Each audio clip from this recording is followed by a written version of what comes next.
3, 2, 1. How long after we're declared overdue can we expect a rescue? 17 days. 17 days? Hey, man, I don't want to rain on your parade. We're not going to last 17 hours. Those things are going to come in here just like they did before, and they're going to come in here, and they're going to come in here, and they're going to get us! This little girl survived longer than that with no weapons and no training. Right? Why don't you put her in charge? You better just start dealing with it, Hudson. Listen to me. Hudson, just deal with it because we need you and I'm sick of your bullshit. Now, I want you to get on a terminal and call up some kind of floor plan file. Do you understand? Construction blueprints. I don't care. Anything that shows the layout of this place. Are you listening? Yeah. I need to see air ducts. I need to see electrical access tunnels, sub-basements, every possible way into this complex. Hello, welcome to the best movie ever made, an experimental movie podcast designed with one thing in mind, to find the best movie ever made. I'm your host, Chris Ackman. I'm joined by my co-hosts and fellow mad scientists, Rob Scucci and Bob Hasek. Hey guys, how are you? And why are we doing aliens instead of aliens? Sorry, Bob. Go ahead, Rob. I am doing great, but there's one glaring problem. It might be a catch-all issue. I'm going to bring it up now. I have not seen either Alien or Aliens in a very long time. Yeah. And since that time has passed, we've watched The Dark backward.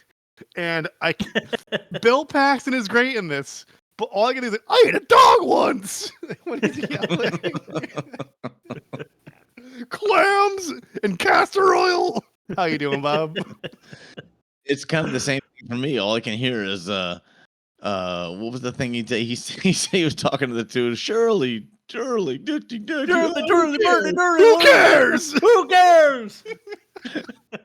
That's all I can hear.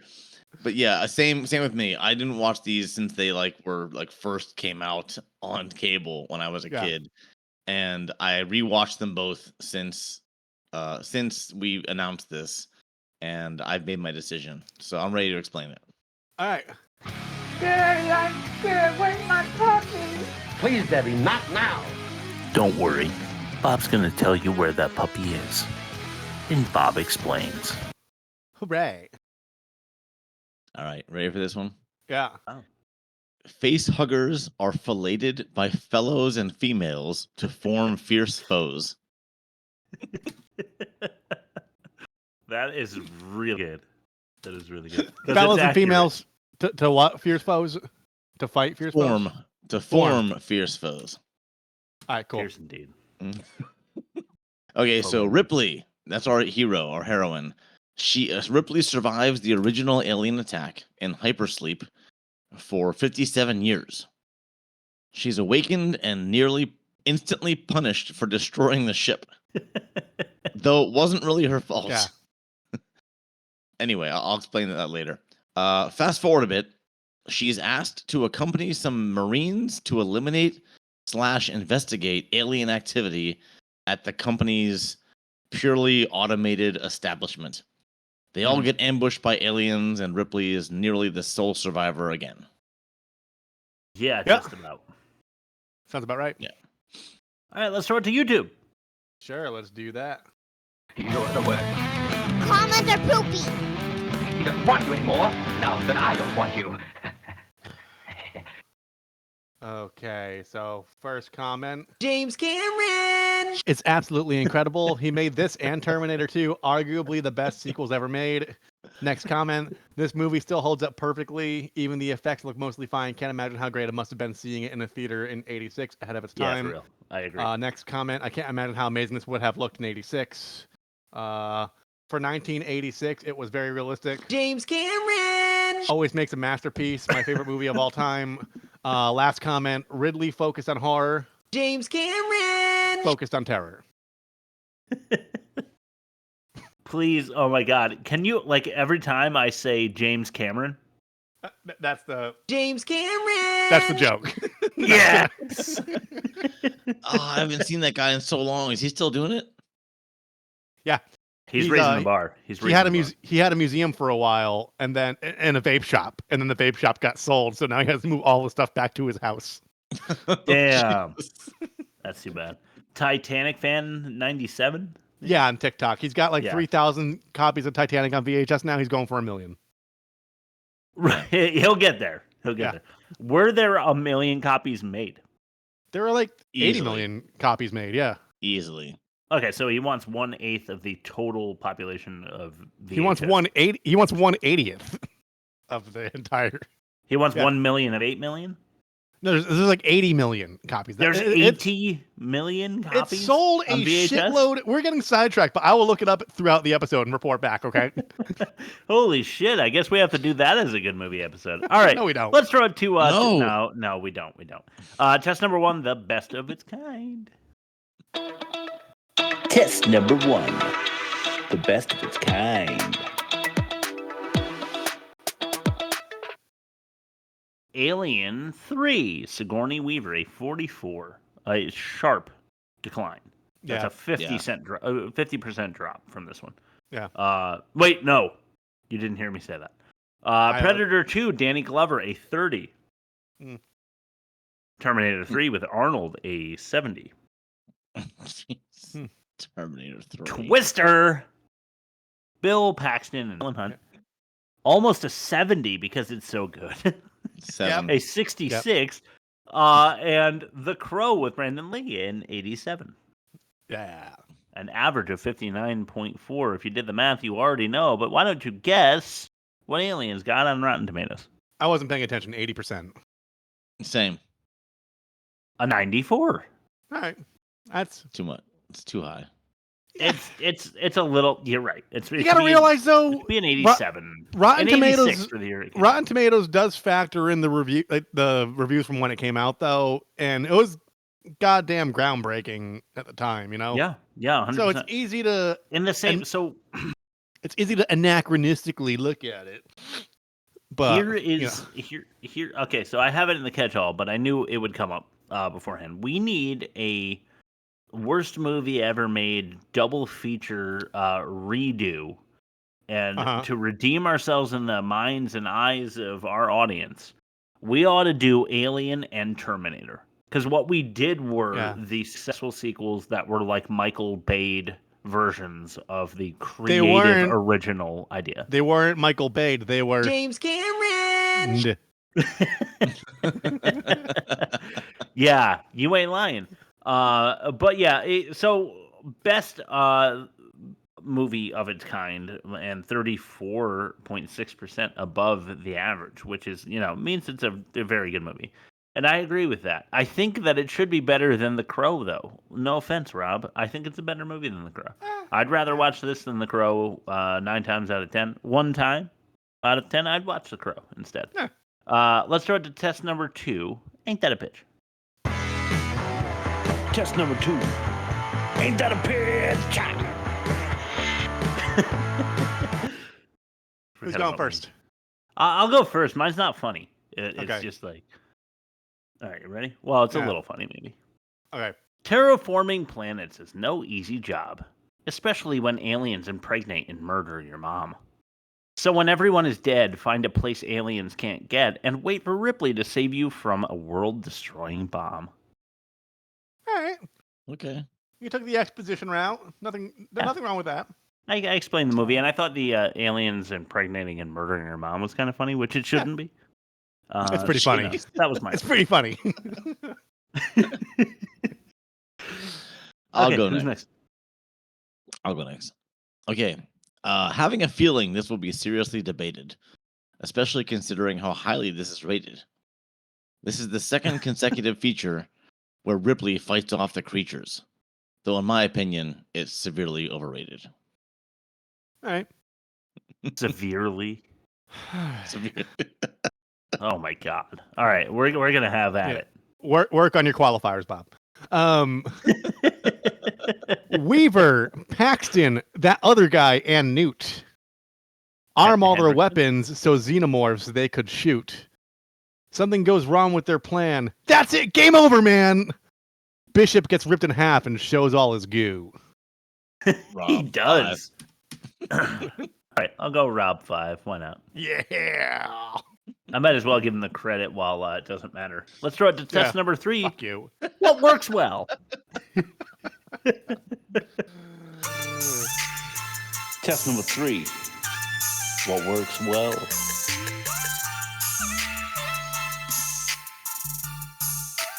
Okay. So I knew Bob was coming out with grenade launchers and sentries and all sorts of ammunition here. So Yeah. I went deeper in what works well than I normally do because Bob doesn't agree. But this first one's very surface level, and that is Bill Paxton. Works well in this movie. I agree. 5. I agree. Number He does work I well. already played it. I'm typing now. Okay. yes, he does. I love his character, and we'll get into that a little bit more after I say number. 4.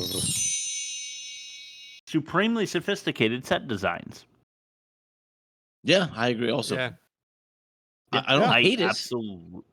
I don't hate the movie. I just don't think it's anyway. I agree. Number 3. quick creation of complex characters. Let's think about Hicks, Hudson, Burke, Gorman, Bishop, Vasquez, Drake, even Captain Amon. This is what they did with Predator when their initial helicopter trip out into the jungle. Mhm. Their rapport amongst each other is like they had to have just been palling around like 2 months before the production of this movie because like their banter was so snappy and back. Yeah. Like, Yep. it felt like they knew each other and they had been doing this for a while. And Yeah. this was just another day in their life. And well done. 100%. So 2 things. I mean, I go ahead. One, I think Predator did it better. That's my opinion. Okay, fine. But secondly, They did it faster. They did. So secondly, James Cameron actually filmed. So you know when the characters. Cameron! There it is. You know when the characters first come together and they're like meeting and like introducing the characters, they actually filmed that at the end of the movie, at the end of the shooting, because by then they really had spent a lot of time together and had a rapport. And I thought that was kind of smart. Yeah. Nice. I agree with that. Hicks is Michael Biehn. I don't have a lot to say on the whether or not he's complicated. He's not very complicated. He's just the straight man of the group, the good guy. But Hudson, I mean, you get the idea of what Bill Paxton is. He's like smarmy. He's like kind of a little bitch, but he also is a jokester, and he does hack into the system. He does know how to override the door. He does know how to use his weapon. I like how complicated he was. He wasn't a little bitch, even though he's competent. He's competent, but he's a slave to his nerves. Like he if someone's fucking just like slaps him in the face and tells him what his objective is, he'll like get right to it, but he's gonna complain. Yeah. And I really thought that they did a great job of making him a unique character. Burke, he's kind of slimy in the beginning. And then how slimy he becomes is insane. Gorman, the level of development they did to make this commander, an inexperienced one, and then him like showing how inexperienced he was so quickly, I thought was great. Bishop, the level of suspicion you have about this android. Because of Ash, that they intentionally developed the entire movie until you realize at the end, even after he's done good things for the cast, you're still suspicious, but at the end, you're like, he is a good dude. Yeah. I mean, Vasquez and Drake, their relationship is great. And the captain, I don't know if it's a Roan or a Mon, I don't remember, but like just cool characters that they established really quickly. So let's throw it to number 2. Excluding irrelevant explanation.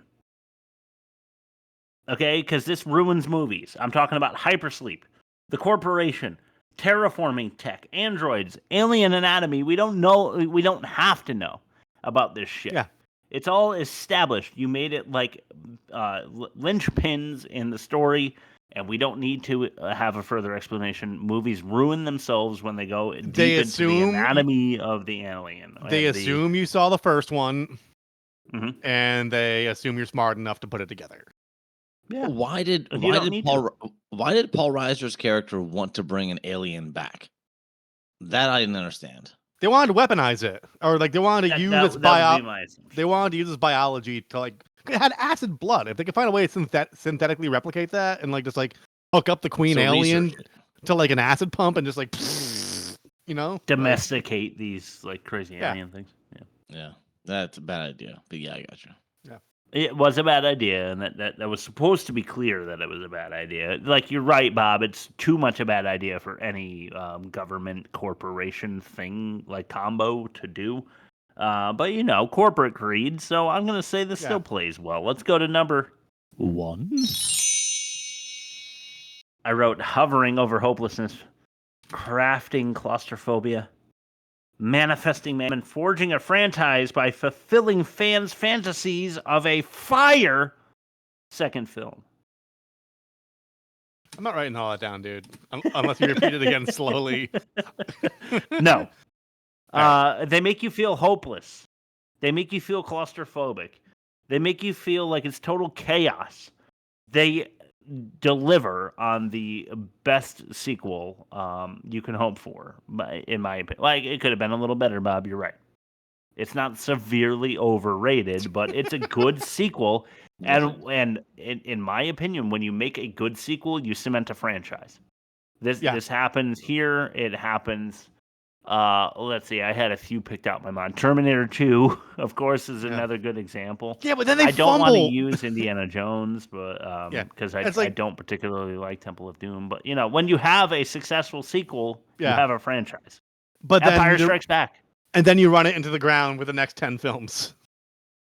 Yes, and then you run it into the ground by milking the cow until the cow like milks blood and dies of blood loss or whatever. Sure. All right, let's throw it to your ad read, Rob. Hi, Billy Mays here for Mighty Putty. Hi, Billy Mays here for Mighty Mendit. Hi, Billy Mays here for Mighty Shine. Hi, Billy Mays here with Sorbies. Hi, Billy Mays here with the Awesome Auger.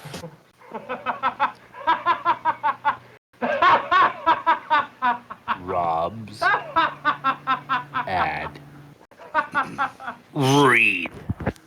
Today's episode of The Worst Movie Ever Made is brought to you by the realization that it was all a dream. A long, sick, touch-starved, emotionally absent fever dream. You're back in the motel. There was no wild adventure. The government, as far as you know, remains intact. No air ducts, no hollow point glizzy blasts, just the familiar taste of radiator gin and bathtub hooch to help stave off the seizures while you wait for your monthly disability payment to hit your account so you can get a bottle of the good stuff. Not a hot dog in sight, but you've got a guy. You suit up to meet Mr. Meyer behind the 7-Eleven dumpster that's within eyeshot from your humble, no, your decrepit abode. Those spinning weenies that are past their prime, they get bagged up and tossed in the gutter. You look in the mirror, and you see a spinning weenie past his prime staring right back at you. The neon lights stab through your blinds, revealing your 5 o'clock shadow and desert-dry tear ducts. You'd cry if there was anything left to cry out of nowhere, but expect it all the same. Your phone lights up while an impatient knock on the motel door permeates through your empty head simultaneously. It's time, he says. I know, you reply. You look at the vintage yard sale cat clock on the wall, its tail wagging with impatience, but in lockstep with each preceding second. You let out a defeated sigh, get on your hot dog waiting galoshes, and say to your guest, or are you saying it to yourself? It's 3 o'clock somewhere.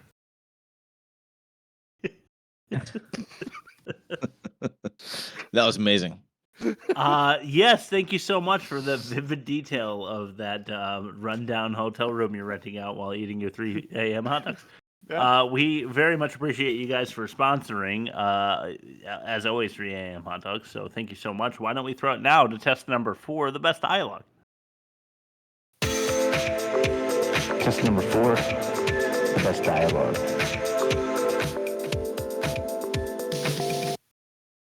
All right, Bob, here's where you're going to score a couple points.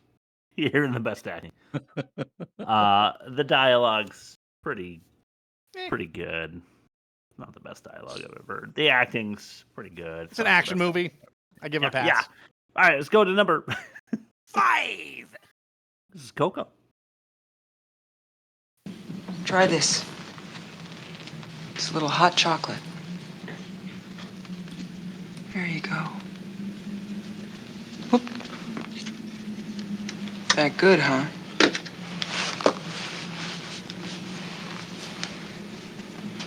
Uh-oh. I made a clean spot here. Now I've done it. Guess I'll have to do the whole thing. Shut the fuck up. Sorry.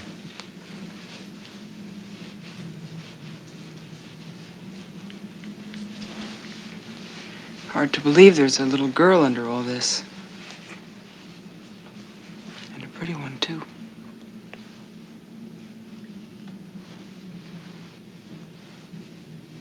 You don't talk much, do you? Right.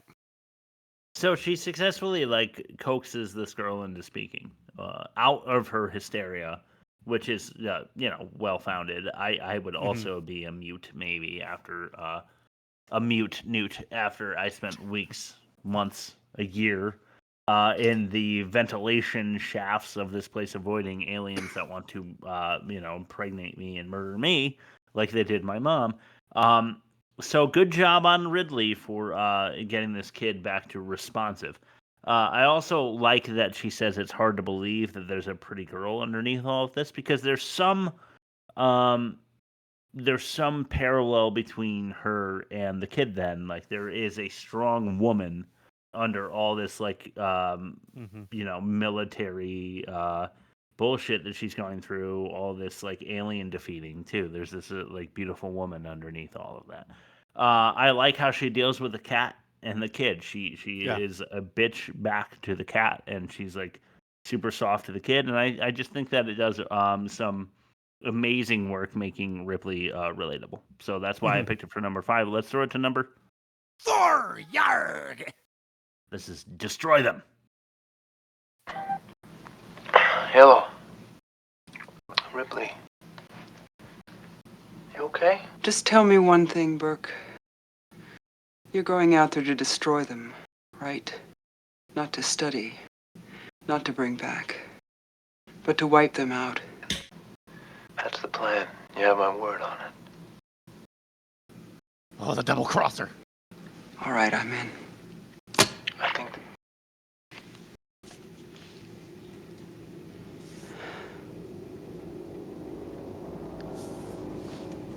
And you little shithead. You're staying here.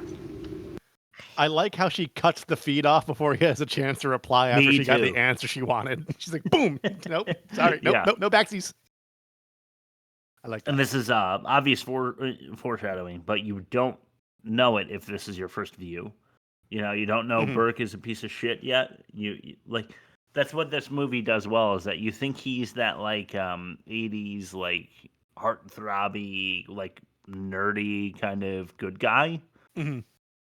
Until you realize the depth of his depravity. So yeah, you think he's got his back against the wall, and he's following orders but doing what he can to to mitigate between both parties. But no, he's all on one side.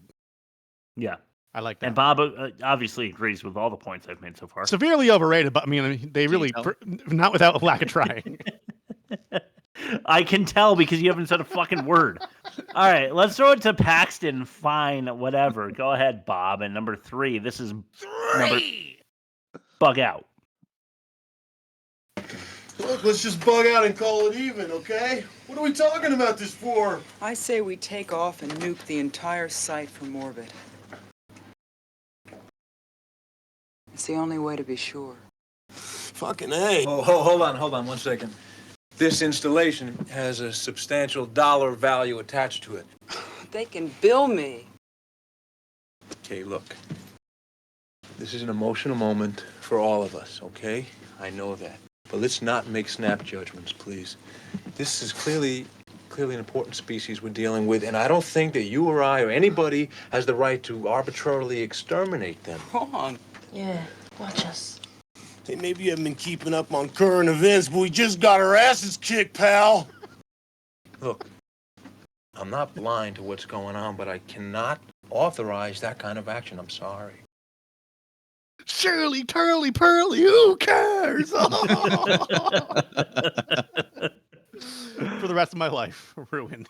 That is how right there is how you know Burke is evil, though, because fighting for the dollar value of the terraforming operation.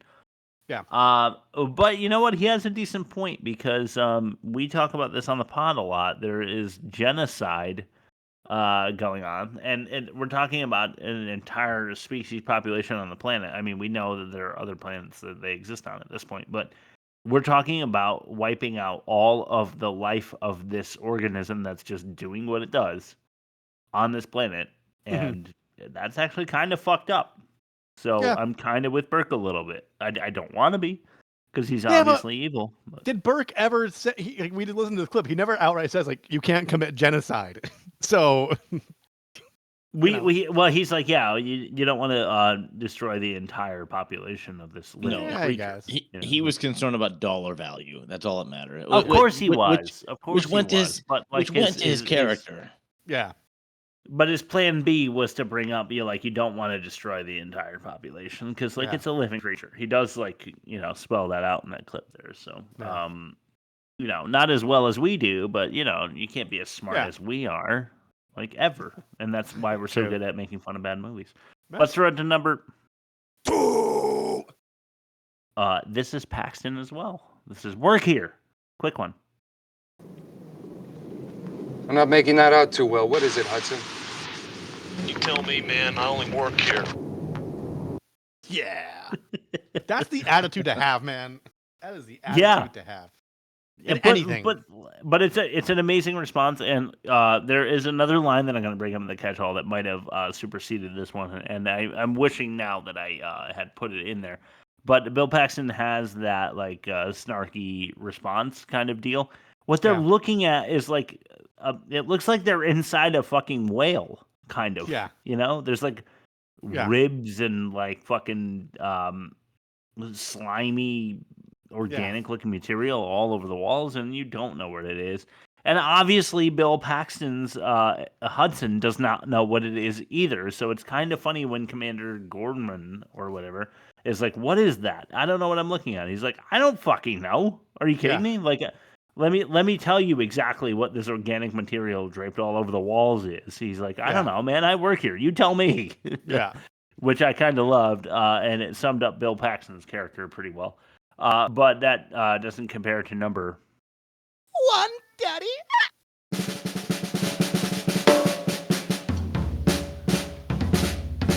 You know what? Fuck it. And I'm sorry that this makes me a basic, but number 1 is called Bitch.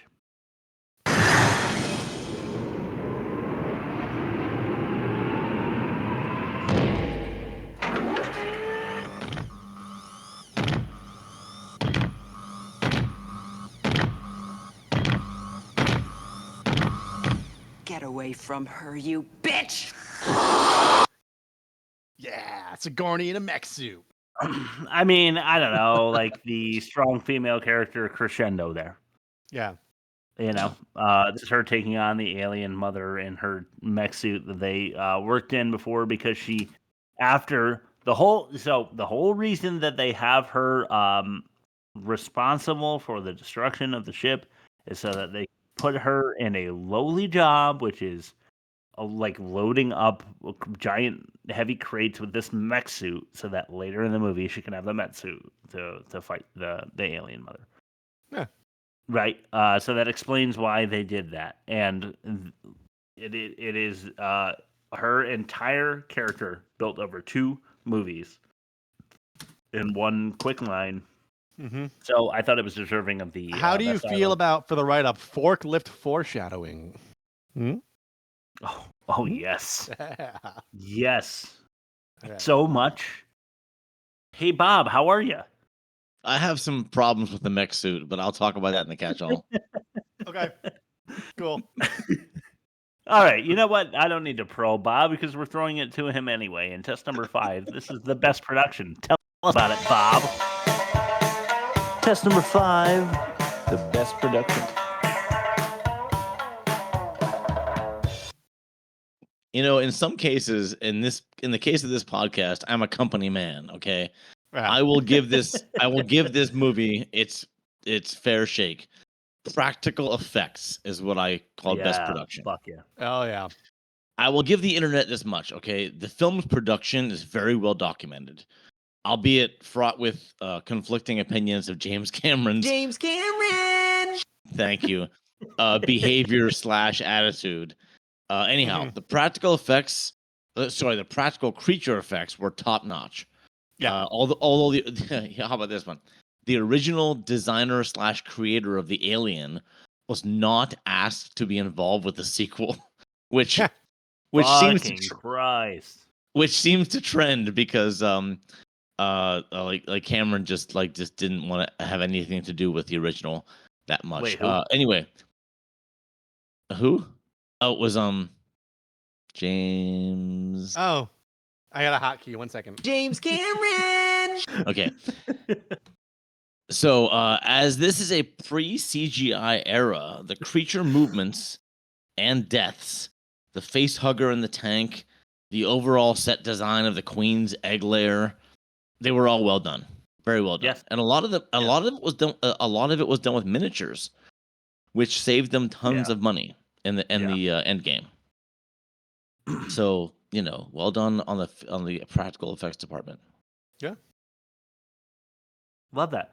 Yeah, I felt like you can tell, like you were pretty sure when the flying machine thing, I can't call it a plane, I can't call it a helicopter, I don't know, they're like rescue ship. Like definitely a miniature, like you can obviously tell. Yeah. And that's true in Terminator 2 as well, but it really doesn't ruin the mood, in my opinion. Like, it's close enough. You can tell, but like, it would look kind of like that. Just, with more detail or something. I don't know. Anyway, let's throw it to test number 6. This is the best acting. Test number 6. The best acting. All right, real quick. In the U.S., 25 million copies of Titanic were sold on VHS in the first 3 months. So that's just the first 3 months, and that's just the U.S. So that's a lot of copies of Titanic on VHS. By James Cameron! Go ahead. This is number 1. Not going back. Yeah, if you go. Come on, that's a second chance, kiddo. And I think personally for you, it would be the best thing in the world to get out there and face this thing. Get back on the horse. Spare me, Burke. I've had my psych evaluation this month. Yeah, I know. I've read it. You wake up every night, your sheets are soaking with sweat. I said no, and I mean it. Now please leave. I am not going back, and I would not be any good to you if I did. Okay. Would you do me a favor? Just think about it. Just think about it. Bing. So douchey. Yeah. He called her kiddo. She's like 144 years old. Yeah, you're right with the timeline because she was like what, like 40 and then like 57. Yeah, it's probably she's like 100, 107. Yeah. But yeah, he called her kiddo. Yeah. All right, let's throw it to number 2. This is protection. What about your brother? What's his name? Timmy. Is Timmy around here too? Maybe hiding like you were. Any sisters? Mom and Dad? Newt, look at me. Where are they? They're dead. All right, can I go now? I'm sorry, Newt. Don't you think you'd be safer here with us? These people are here to protect you. They're soldiers. It won't make any difference.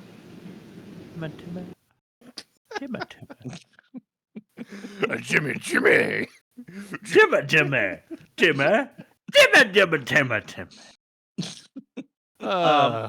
Yeah. All right, so I felt like I'm most uncomfortable with the best acting because like I had to bring the kid in because that was a pretty effective scene. elsewhere, and I included it, I think, in The Abusers. She is fucking awful. Awful.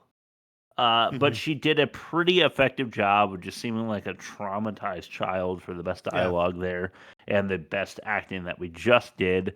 So I wanted to highlight that. Ripley, Sigourney Weaver working off of this kid that's not very good, and it works pretty well. And I was pretty happy with it. But let's, for now, throw it to number 3. This is harsh language. Look, hey, Paul. Look, we can't have any firing in there.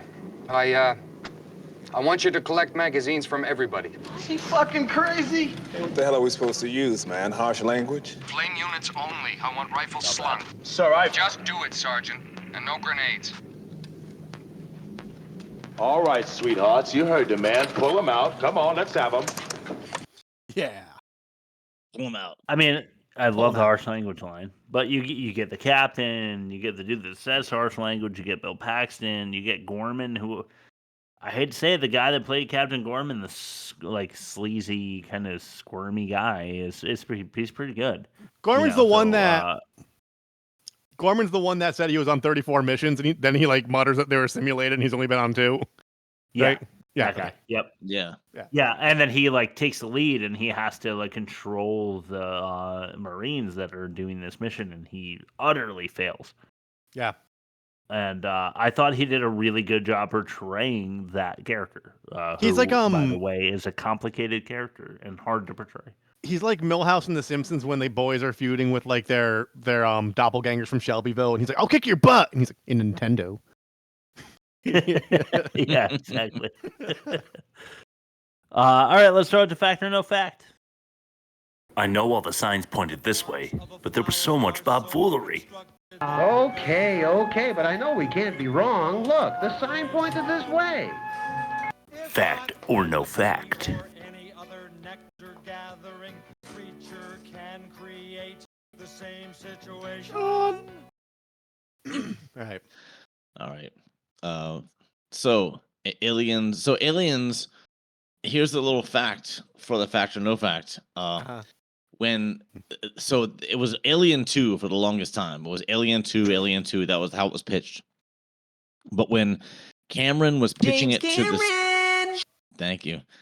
the studios, he wrote Alien with a $sign as the S.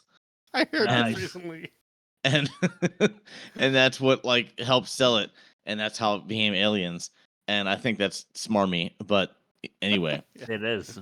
So that's what I'm calling the game, is Aliens with a $sign. Okay, love it. Okay, so fact or no fact, I'm gonna read you 5 things. Tell me which one is false. Here we go. Yeah.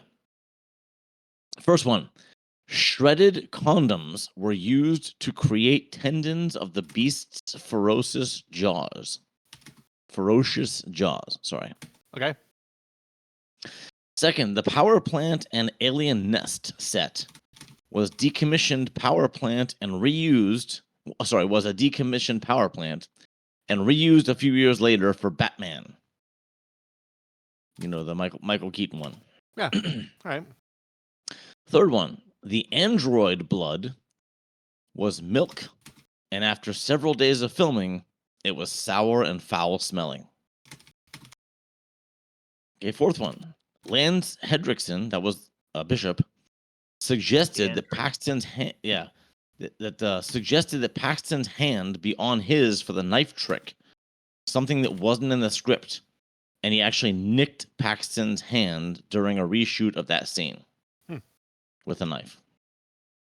And fifth, according to Bill Paxton, he improvised many of his lines, including "Game over, man, game over." Okay. They looked like shredded condoms. So, possibly. Power plant was decommissioned and used a few years later for Batman. I believe that like 95% of the way, but it's probably reused for a movie that wasn't Batman or something like that. Or it was a power plant for Batman and it was just never used for this one. So there might be Bob foolery. Android blood was milk, and several days of filming smelled. When I watched I watched these both back to back yesterday, Alien and Aliens, just to get the full scope. And when Ash was sweating in the first one, I thought it was milk. So the fact that Bob said that, just like, I have no reason not to believe that. Henriksen suggested that Paxton's hand be on his for the knife trick, and he nicked his hand during the reshoot. Maybe.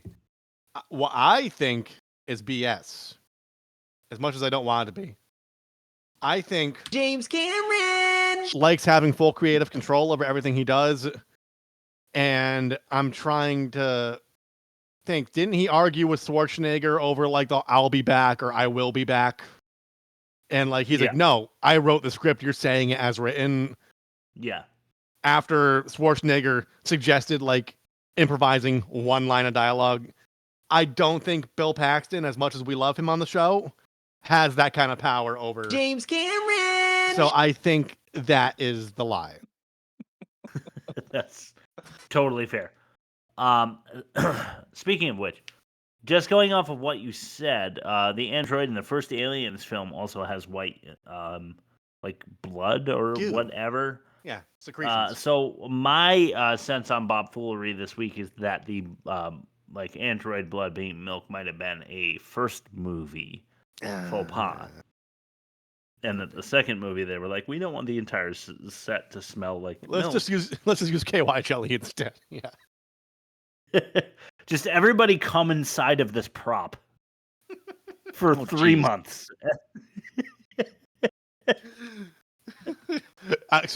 Is coming coming inside the prop sock. So going with number 3, Bob, are you regretting attaching yourself to this podcast yet? Go ahead, tell us what's fact and what's fiction. Every week I'm thankful. But anyway, Chris, you had the right idea. I did steal one of these from the original movie, but that wasn't the one. I'm sorry. Damn it. The one I stole from the original movie was that shredded condoms were used to create tendons of the beast's ferocious jaws. That was from the first Alien only. Oh, damn. This movie didn't do that. How did we not get that one? So the power plant and alien nest were reused for Batman. The android blood was milk, and Sigourney Weaver actually mentioned how bad it smelled. Hendrickson did suggest Paxton's hand and did nick his hand during a reshoot. He said it looks fake when they sped it up the first time, so he did it again. Yeah. And apparently he had spent a lot of hours drinking the night before he did the reshoot. Yeah. Anyway. And Paxton improvised many of his lines. Huh. He actually, that was just the one I mentioned. Yeah, he sold this role to James Cameron. Like Cameron! He approached him like in an airport or like on the set or something, and like sold himself as the role for this comic relief. It's not the first time I've heard of that though. Didn't he sell himself on was it the set of The Dark Backward? Like they didn't believe that he could be like gross or something? Possibly. I mean, like there was a movie that we did with Bill Paxton, and he convinced them that he was the right person for the role. Well, he thought when he auditioned for this movie, he thought, "Oh, I went way over the top. I went too far. I was too big," and they actually loved it. Dark Backward, he thought he could have gone bigger. Yeah, I remember that. That's it. I remember that. Yeah. I wish he did. I don't know how you do that. Yeah. Honestly, I don't know if that's humanly possible. He is a caricature of himself. Yeah. Yeah, which I love. Let's throw to the catch-all. Yeah. So, and that's there we go. Get back in the house, damn it. My God, Mike, what happened? We'll figure it out during the catch-all. Catch-all. The likelihood of catching a rogue spaceship floating out into space is less than 0. Yeah. It's not going to happen. Yeah. A salvage crew is not going to happen to notice your ship and pick you up. you are lost forever if you're floating in space. Yeah. Yeah, pretty much. Go ahead, Bob. Oh, wait. No, hold on. I wrote, they never found the island Tom Hanks was on. And that was on Earth. Just to bolster my point. That's a very good point. I'm gonna go before I forget. The mech suit that Ripley was in. So yeah, she was licensed to run one of those suits when she was like back on whatever planet they're on. Yeah, that was 57 years ago. If that was like a nap. No, for her. no. That's not the thing. I'm saying I have been driving for about 32 years, right? Yeah. If you sent as a 16-year-old, if you put me in a car of today at 16, I would have a little bit of trouble finding my way around. And that's only 32 years. This is 57 years, and this is a mech suit.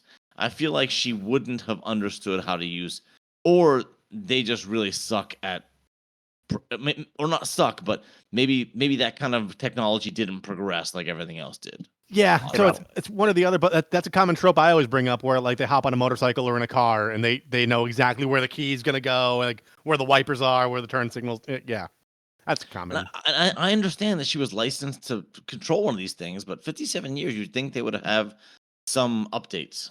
Yeah, maybe not. Okay, so Rob, I hate to grab a toothpick and burst Bob's cum bubble here, but the problem is that she actually had the mech suit licensing after it was the only job that they would give her after she destroyed the ship. She had been doing that. The timeline may be a little fuzzy, but she was working as a mech suit engineer I'm for sorry, like 3 weeks before. Maybe a little fuzzy. See, I didn't see it that way, Chris. I saw it as she woke up. I'm telling you, that's the. I saw it as she woke up. They weren't giving her work, and then she said, "Let me get that. I have a Class 2 authorization." Like as if they. So I thought that was her first time on screen using one. Right, and so maybe she has an old suit certification, and they allow her to use it, but like she knows how to use the modern mech suit because she was using one before they sent her off on mission. It's not that the mech suit was the same over the stretch of 60 years. It's that she was using it right before they launched her off because it was the only way she could make money while she was like under investigation or something. Oh, okay. Sorry to grab that toothpick on you there, Bob. Go ahead, Rob. What I do like is normally with sequels, they always show some time has passed. And in this sense, a lot of time has passed. But in Ripley's reality, it was like she just like lights out, woke up, and like boom, it picks up exactly where the first like in her mental timeline, it picked up a second after it left off.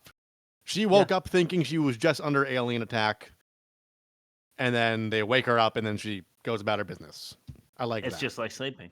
You know, you go to bed, you wake up in the next morning, and you don't realize unless you wake up a few times overnight that anything happened to you. You just were asleep the whole time. She must have really had to piss when she woke up. Evacuation Austin Powers. Evacuation complete. Evacuation complete. Great scene. It's on me, right? Yeah. On the subject, the process of days of recovery would be realistic for 40 or 57 years of hypersleep. And I thought the daughter death was kind of a nice touch, although they had to make her die at 68. Mm-hmm.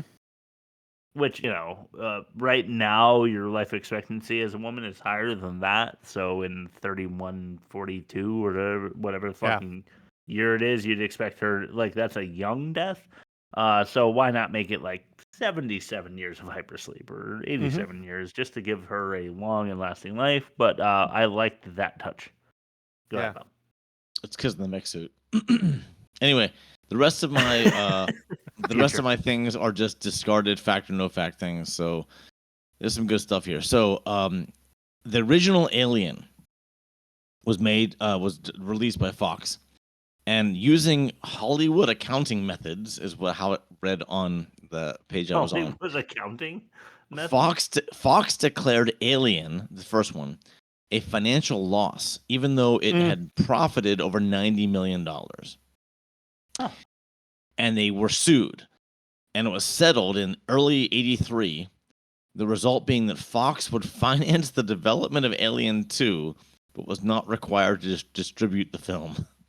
So, jeez, yeah. So this movie, even though it had a decent budget, it was all based on a lawsuit from the original movie, which kind of sucks because the original filmmakers weren't involved. That's what kind of sucks. Yeah, it sounds like a tangled web of used condoms and slushy that happened to come out to aliens. But go ahead, Rob. Yeah, so they did some retconning in Aliens that you may not be aware of. When they're recalling the deaths from the very first Alien film, like the green text on the screen with the pictures of the deceased, it's revealed that Lambert, the other female on board, is transgender. Christopher Lambert. Yes. Raiden died. No, the chick, the short-haired lady, Lambert. Yeah. So the subject is a deathspin convert at birth, parentheses, male to female. On the readouts when they're recalling the investigation of all the deaths on the Nostromo in the first one. Yeah. Really? And through work I learned that all their write-ups that they show on that screen behind Sigourney's Ripley, it indicates that they did not have traditional gender roles because like 90% of them were trans. So pretty progressive retconning for 86. Very much so. Well, yeah, I mean, in 3100 or whatever the year was, that might be well true. And that explains why that is a standard. That explains why Ripley's she's a fucking badass. Yeah, because she's taken on a more masculine role. She's without actually a man, outwardly saying. Jeez. No, but that's why some of the guys are like kind of Just kidding, obviously. Some of the guys are more submissive, and she's more authoritative. So it's because they did not have traditional gender roles. It was just like whatever you wanted to be, you can kind of like just do. So that was pretty cool. Yeah. I thought that was cool. Yeah. No, I agree. That is cool. Good fake out nightmare. Yeah. Good fake out nightmare sequence because you also meet Burke. So like you meet Burke and then you get the nightmare sequence for Sigourney Weaver when she wakes up. But they blended the line where you like meet Burke and you don't know if that's exactly how his first interaction with Sigourney Ripley went down. Yeah. But you get that he is like, an important character, number one. And because they established him, you're kind of taken off guard when the alien pops out of her chest. And then she wakes up. I will say, and I know this is a knock that Bob cannot wait to hit this episode with, and there's too much slow-mo. Not enough Dutch angle, though. I didn't even mention it. But there is. There are scenes that are high tension that would just be well served to not be slow motion, just so you can watch the action as it unfolds. And they slow mo it, and I'm like, there's literally no reason other than dramatic effect slow mo, and it doesn't make it more dramatic. It actually makes it like it gives you more time to process it, which actually makes it less effective, in my opinion. Yeah. But anyway, I amazingly didn't notice that at all. Wow. The alien screams are baboon shrieks altered in post. Hey, how about that? How about that? That's cool. I wouldn't have guessed it. Yeah. Huh. All right. Go on, Rob. This is a prime example of the fuck he's good or goddamn she's good trope. It is. Because there's never one moment where I didn't believe Ripley's like capabilities. She just owned it. Like when I think I was texting you guys last night, when she's given a weapon she's not familiar with, she asks for a crash course on how to use it. If it were Steven Seagal, he'd be like, "Oh yeah, you pull the second restrictor pin, and then it's just blasting time, baby." You know, she didn't do that. She needed a I lesson. also mentioned that I know how to fly a helicopter. I own one of Kurt Cobain's Guitar Tech's guitars. And I strapped a grenade launcher on it. Yeah. No, I like that. It was believable in the context of like their in-universe fiction. Yeah. Hey, can I get a bit of oxygen? A balloon, oxygen balloon, yeah. She mentioned, so I'm going to do a little detractor here. I have a number of them, but she mentioned psychometric probation, and that is a bad combination of words that took me out of the film for a minute. Psychometric probation sounds like something that's not real, and I hated it. But they definitely cut out the family car trip scavenger sequence in the regular runtime of the theatrical version, because I had never seen that before, and I think the director's cut was properly chopped down when they took that out because we didn't need it. Okay. You mean the unabridged James Cameron version of the film? Yeah, yes. Okay. Go ahead, Bob. So Vasquez, this part should belong in most offensive. Vasquez was played by a woman named Goldstein. Yes. Who obviously is not Hispanic. The Jews. It was her first feature film role, and she spent hours at the gym while unemployed, gaining 10 pounds at James Cameron's request. Go ahead. James Cameron And then Goldstein wore dark contact lenses and an hour of makeup to cover up her freckles and darken her white skin to play a Chicano character. And she studied Mexican-American gang interviews to develop her demeanor and accent. Funny you should say that. I've got shit on that. So yeah, they could have employed a Latino actress for a fraction of the cost while still being paid the same amount of money, because it seems like they invested a lot of money in this character. But yes, they did not. That is what I call holly washing. It's Vasquez, you said? Holly washing Vasquez. Vasquez, yeah. Vasquez. All right. I got some stuff going on, but like I'm going to we gotta get these abusers in. So abuser number 1. You don't have to be sorry. It wasn't your fault. That's it, man. Game over, man. It's game over. What the fuck are we gonna do now? What are we gonna do? Maybe we could build a fire, sing a couple of songs, huh? Why don't we try that? We better get back, because it'll be dark soon, and they mostly come at night. Mostly. That's a South Park reference, baby. Yeah, she sounds like the lady from Poltergeist too. They mostly come at night. Mostly. I don't remember the episode, but Cartman absolutely does that. They mostly come at night. Mostly. It might have been the wacky molestation adventure when they use the M word to get their parents taken away, and then they run the town by themselves and have carousel, and they sacrifice people at the John Elway statue. Probably. Yeah, it's probably that one. She keeps insulting the cat, which I actually like because I kind of mentioned it already, so I'm gonna go on to the next one. But it's a funny dynamic, and it continues in the first one. And Bob, to your point, the shapeshifter Vasquez is the ginger mom in T2.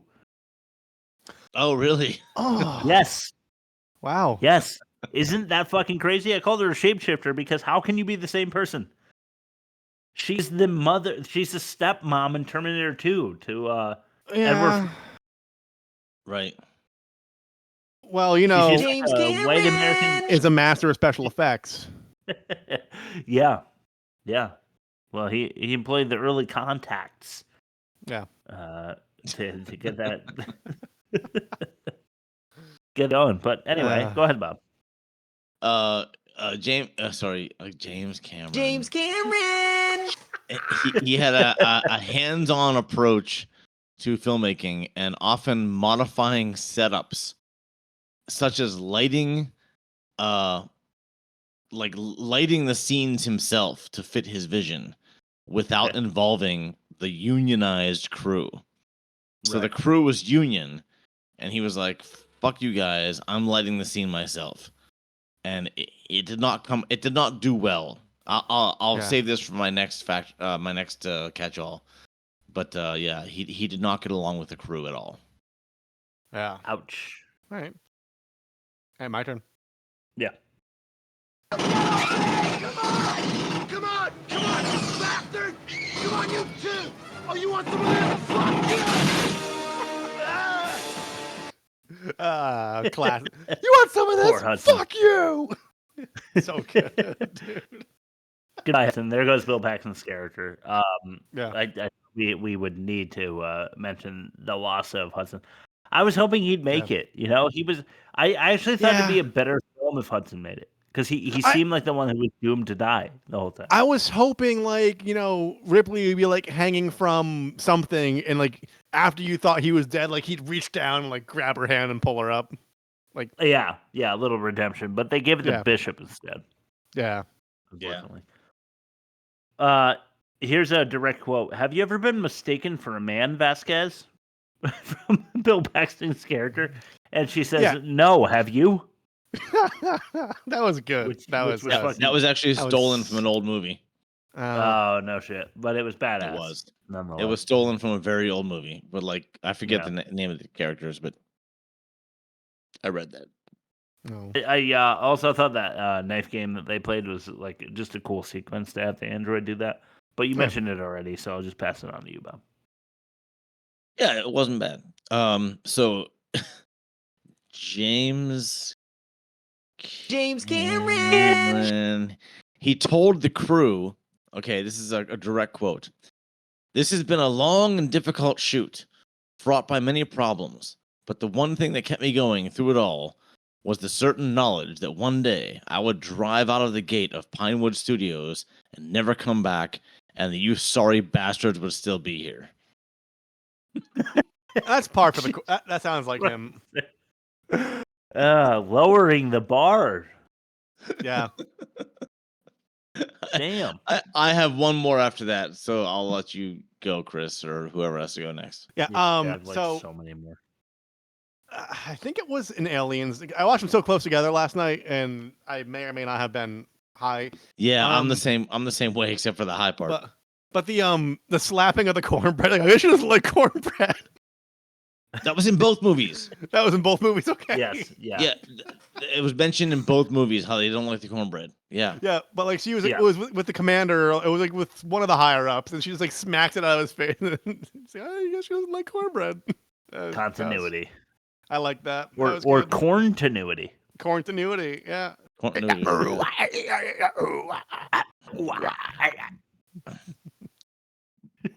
Your turn. Hyperdyne system they mentioned is that an homage to Terminator because Hyperdyne is a Terminator term. That's Cyberdyne. Oh, yeah. Okay, you're right. Okay. James Cameron described most of his crew as lazy, insolent, and arrogant. But Bill Paxton called the crew's work impeccable and their attitude more relaxed than the American crews which he was used to working with. Thought that was interesting. Yeah. So kudos to Bill Paxton once again. America's hero, dude. He tends to come out on top, you know? Yeah. He does. Yeah. That's my last one. I'm gonna pass the torch to you, Chris, because I said all I wanted to say, but I'll riff on you if you got if I got a counterpoint. Yeah, same. The illegal alien Vasquez jokes didn't age well now, and it's only 2024. Imagine 3112. Yeah, now that we established they're pretty progressive on like the gender rights front.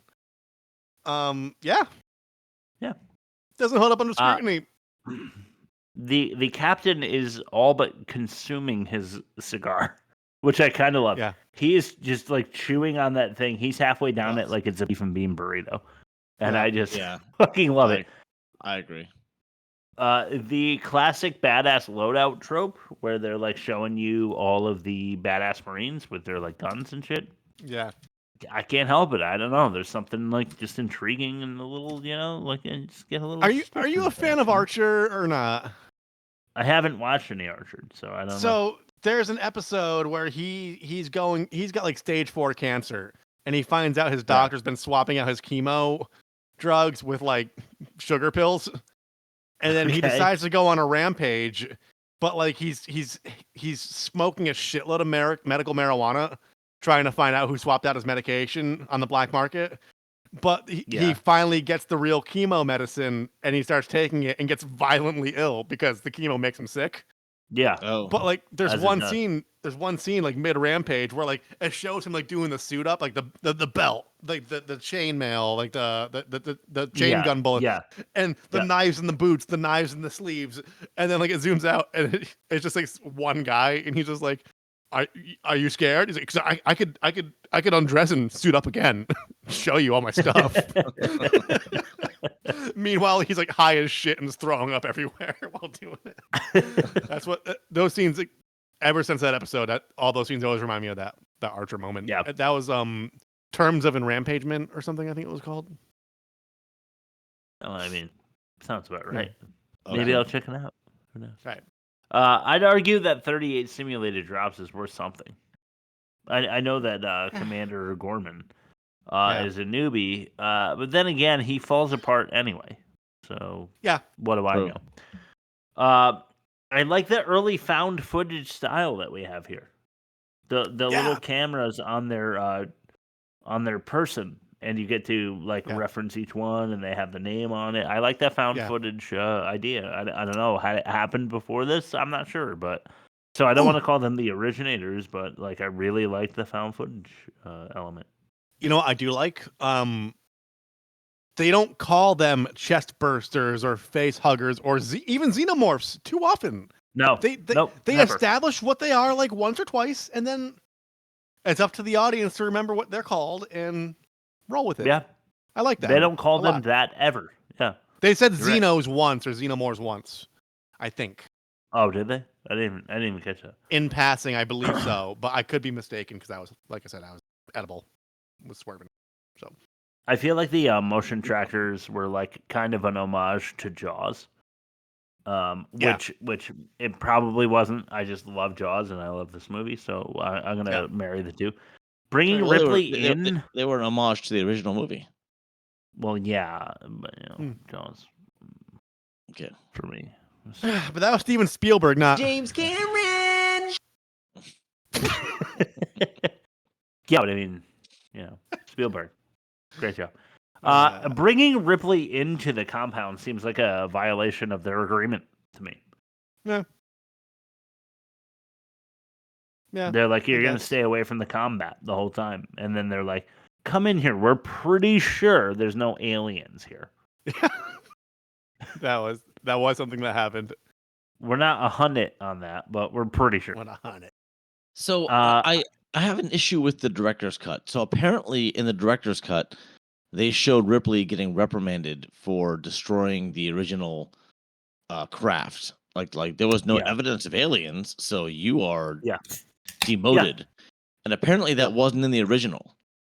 And then not only like a couple scenes later, she was like, "Can you come look at these aliens that we found that match up what you said happened 57 years ago?" Like it just seemed like such a dichotomy. Like I didn't like it. You're 100% right. And I do think that the director's cut was wrong. I think they should have left that scene out because it made more sense for them to like be ambivalent and then say, you know what, let's trust you for a second, instead of just saying outright, you're wrong. Okay, you're right. Yeah, really, like Bob, I agree, because it's like they already know about them. Yeah, because there's a government program to like recover them. Yeah, basically, or at least to destroy them, and then Burke's idea is to bring one back. To like launder it, basically. But and I hated that scene, and then I read later. I read later that was only a director's cut scene. I'm like, Right. director, you know who you are. James Cameron. What are you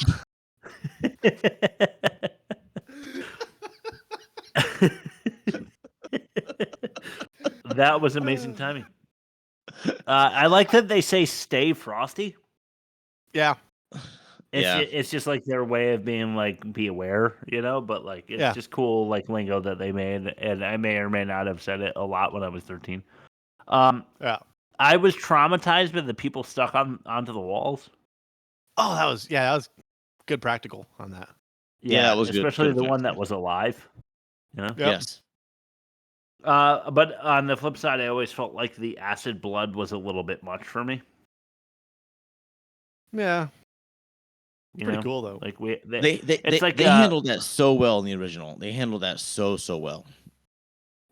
Just like like they're hard to defeat already. We don't need them to also have acid blood. Yeah. The pilot's assistant, his name was Spunkmeyer. Yeah, it was. Thought I'd bring that up. They sell you really hard on Suspicious Bishop. I already talked about this, but I thought it was really good. I did not like how Sigourney Weaver's Ripley was like, go to sleep and don't dream to Newt. Right. Yeah. Just don't dream. Oh, you have terrible nightmares that keep you awake. Every 40 minutes, you wake up in a cold sweat. Just don't do that. Just don't dream. Yeah. It's like when you're having a panic attack and they're like, relax. You're like, oh, why didn't I think of that? Thanks. Yeah, exactly. Yeah. Bishop gives the gun back when he's in the tunnel. They put him in the thing, and he's like, what am I going to do with that? Like, they give him a pistol. He's like, if I'm being attacked by 40 aliens, I'm just done for. So, like, you could have the pistol. You keep it yourself. Yeah. Also, Ripley's stupid for threatening to nail Burke to the wall before he's detained. And then she takes an immediate, very vulnerable nap. Immediately after threatening him. Yeah. It's very true. She's like, I'm gonna throw you in the gulag, and now I'm gonna go put myself into sleep state. Hudson says after the aliens to stop attacking. Okay, this was my favorite line of the movie, but I wasn't sure it was worthy. But Hudson, who is Bill Paxton, they just to set the scene for you, they have the automatic guns that are shooting in the hallways that they sealed off. And the guns like just barely run out of ammo, but the aliens retreat. And Hudson's like, maybe we've got them demoralized to just be like a total douche. Like obviously he's just being a douchebag, but the line was so fucking good. I just thought it was really funny. Yeah. Hey, did we really leave Newt in a room alone in one of those Facehugger fish tank rooms? Yeah, they did indeed. Yeah. All it takes is for Newt to wake up and bump into a table and there's a facehugger in the room all of a sudden. Yeah. Don't look at the welding. I thought that was a nice detail. So Ripley is like, don't look at the welding spark because it's too bright for your eyes. Yeah. And that was just cool that they mentioned that because they didn't have to, but it's true. You shouldn't be looking directly at that. That's why they have those shields in front of their eyes. I really like the they're above us drop ceiling reveal where Michael Bihn's Hicks character like opens the drop ceiling with his gun and there they are like crawling at you. Like I thought that was super effective. Pipe logic problems though. There's giant ventilation systems. Bishop slithering through the vents. It's fucking amazing. Well, I mean, that was a more believable tube than when Ridley and Newt are like literally running through the ventilation system. Yeah. Right. But I can't, I've never terraformed a planet personally, so I don't know how big your ventilation systems need to be for that. So I guess I can't really, we'll just chalk that up to future. Yeah. I've got a couple more. I'm so sorry. Could you live with yourself leaving Newt behind? Because I couldn't. But then again, there was only 15 minutes. Yeah. Did she leave Newt Yeah. behind though? Because I think it was just like she got separated. And she's like, I'm going back. Yeah. She's like, there's 15 minutes. I'm gonna go fucking find her in this factory, and she like goes down an elevator shaft and then finds Newt. Yeah. And I'm like, I couldn't. I would also try to save her because it'd be too fucked. Like I would never be able to live with myself knowing that she was impregnated by one of these things, and then an alien burst out of her chest, and she was like, 9 years old or whatever the fuck she was. And I couldn't live with that. So I would one of those try. things- It's one of those things. I read an interview with like a bomb squad technician, and they're like, "Aren't you ever nervous that like snip the wrong wire?" He's like, "No, because there's two outcomes: I save the day, or I don't have to worry about anything ever again. I probably won't even see it coming." Like if you're on a planet that's about to be nuked, like you do the heroic thing, and then you turn to dust, and you're done. Like it's like you really don't have much to lose in that dead context. Immediately. Yeah. That's a good way to go. Yeah. Speaking of which, 15 minutes is way too tight. But the movie magic time distortion there makes it almost work, Like there's 20 minutes left in the movie. She's got 15 minutes to get the job done, and she like kind of does. Yeah. The mama alien taking the elevator was hilarious. Yes. Yeah. They should not have done that. That was one too many, like, alien, like, at the point where she goes up the elevator, she should have won, in my opinion. The mama alien understanding the elevator and then, like, crouching into it and then, like, pressing the button to go all the way up to the lobby. Somehow jamming all the buttons so they're stuck in it for a longer amount of time. Stops at every level single 15, floor. 14, 13, 12. And lastly for me, you're not holding on to anything strong enough, and your bones, your fibers, your ligaments, nothing is strong enough for you to resist the vacuum of space. Yeah. That's just when she gets sucked out, her arm is going to be ripped off, and she's just sucked out into the cold, dark, just like the dark backward, if you will. Just the way the alien mother was clinging on to her ankle, she would also have been ripped into the nothing. So let's throw it now to what we're watching. Sure. I wrote down problematic space vacuum rippy-bits. Yeah, I think I said that, didn't I? Yeah. Something like that. The best or opinions Ripley bits about things to watch are definitely Mine. Do you hear? All right, what are you watching? What am I watching? Yeah. So Rings I've of been watching a Power lot season 3. Still in season 2. They're only releasing one episode at a time. Okay. Every Thursday, you should check it out. But I've been watching a lot of World Series of Poker on YouTube. I don't know why. I'm just in a poker place right now. I will also say there's these short, like YouTube shorts on this guy who was ranking death row inmates' last meals. I love that. Jay Slavin. He's doing like S. He's doing like S through D tier, and he runs through their crimes and like recreates them. Yep. Yeah. That guy. I'm clicking on them all the time. I don't They're know amazing. why. But mostly how I've been spending my free time, to be honest with you, is on Command and Conquer Red Alert 2. It is a game that came out in like 2000. The Westwood Studios game. I've been looking for it my entire life. EA has it. You can pay $6 a month to play it. If you were a Red Alert Command and Conquer 2 fan like I was, then you can play it for $6 a month. I've been spending countless hours devoting myself to literally nothing on my laptop that you see here, the one that I'm looking at right now. Countless hours lately just doing nothing. Literally nothing to contribute to anything worthwhile. So I'm sorry to my wife and my kids. I love you guys. I just have to. I have to defend America against the Soviets.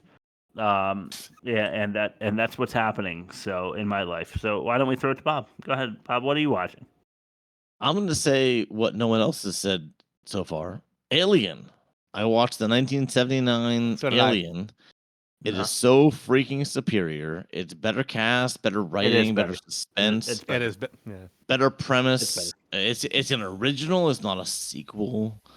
And as much as I don't love Blade Runner, bravo to Ridley Scott, because Ridley Scott I didn't love Blade Runner at all, but I loved this movie. Yeah, I thought Alien was just such a great overall film.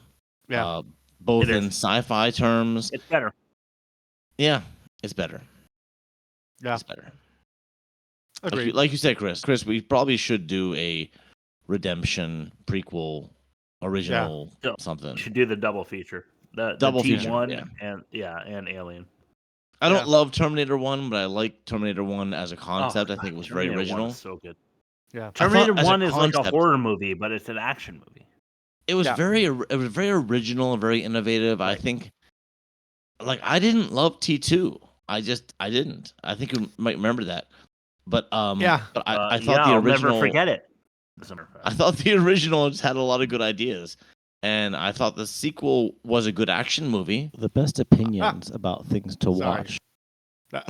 Wrong hotkey. Are mine. Go on. Says Bob. Go on.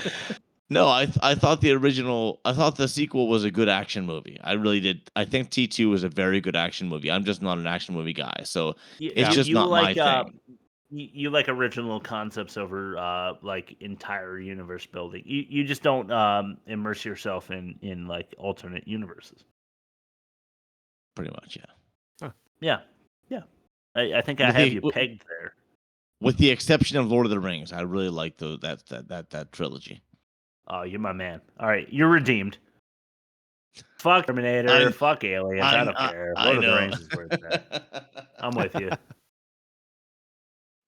Go ahead, 100%. All right. Two things. One, Nikocado Avocado's redemption arc on YouTube because it's fucking batshit insane.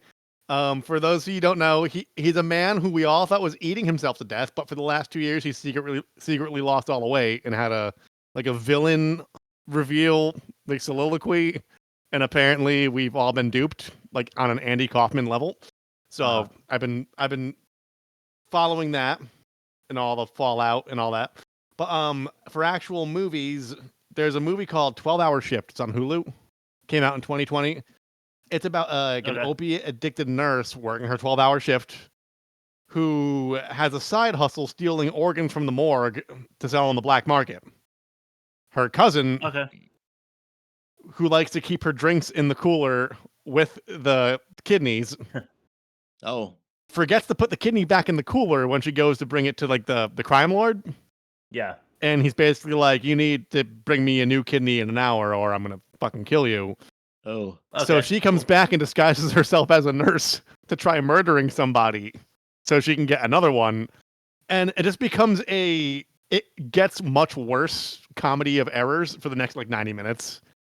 And it gets worse. It gets worse. It gets worse. It gets worse. It's fucking hilarious. It's incredibly violent. It's incredibly like both the women, like very misguided attempts to try making things right while making things worse every step of the way. Right. Strongly recommend it. I like that. Yeah. Yeah. That's it. All right, let's throw it to back credit names. Okay. I hope my prediction's right. Where did I put it? I put it in bumpers. I put it under aliens. Where did it go? I have so many soundboards for this shit. There we go. Alien names. Sigourney Weaver. Michael Biehn. Wally Wheeler. H.R. Geiger. Peter Dickering. Carl Tube. Louise Head. Paul Wybrow. And Tip Tipping. Sigourney should have been number one. Sigourney. What kind of fucking She name was is number Sigourney? one. Yeah, Sigourney's a really fucking weird name. That's a weird fucking name, dude. Tip Nothing wrong with it. It's Tippin. weird. Yeah. Tip Tippin. Tip Tippin. That's a fucking, like, imagine going through life with the name Tip Tippin. Anyway, we have nothing to compare, so we're not doing an offensive minigame. Because nothing about this was offensive, except for all the things that Bomb except for enumerated Vasquez. for us Yeah, just for now. Vasquez. Yeah, Goldstein. But anyway, we're not comparing it to our last good movie because that wasn't offensive. Let's throw it now for the results on Aliens. We'll do the sort of movie comparison. Yeah.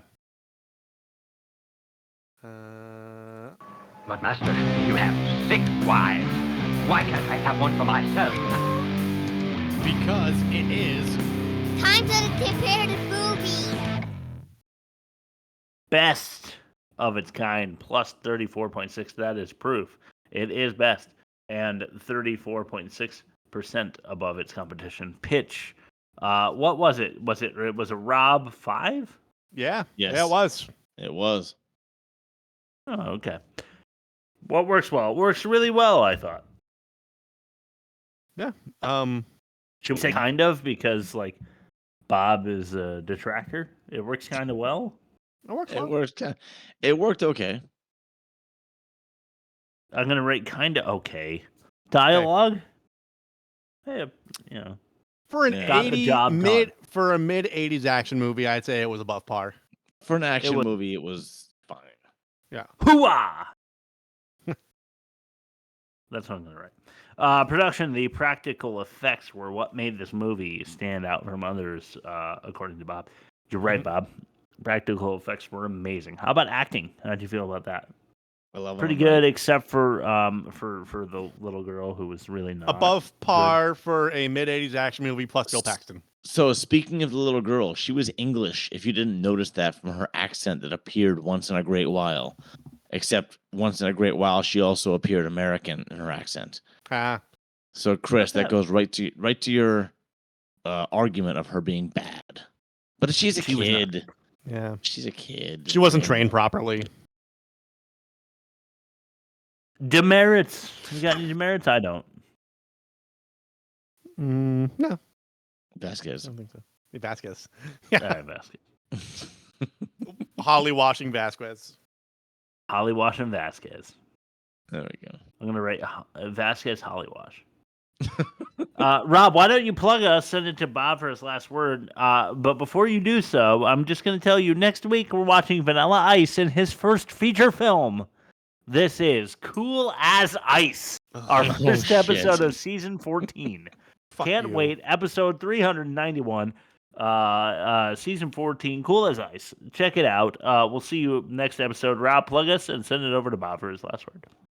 www.theworstmovieevermade.com. We're on streamers. We're on YouTube. Subscribe. We're on TikTok. We're on Instagram. You could vote on the polls like Chris just announced, and hopefully we won't get any more Vanilla Ice movies. You could email us. You could interact with us by commenting or, just talking, shooting the shit, responding to our stories, doing all that stuff. YouTube, every Sunday.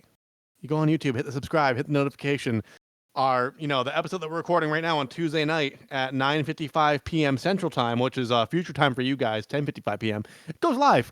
Late on Tuesday, early Wednesday, depending on where you are, when you go to bed, when you wake up. So, this episode's pretty much hot off the press when you hear it. And then on Sunday, you get the video version with all of us staring into the camera. And then Smash also that subscribe, or you can check out it, whatever the other movies we've done that were directed by James Cameron, like Terminator 2.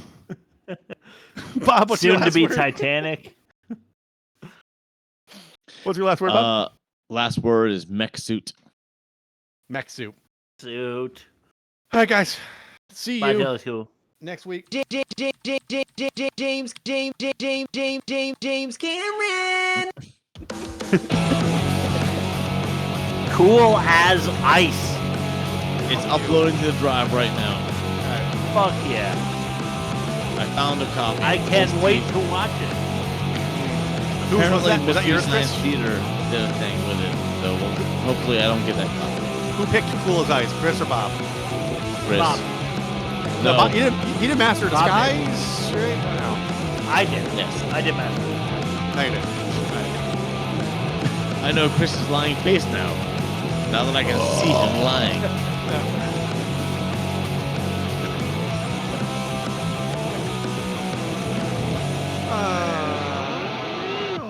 I thought Good Movie Week was supposed to put us in good moods. Bye, Joe. Yeah, what happened?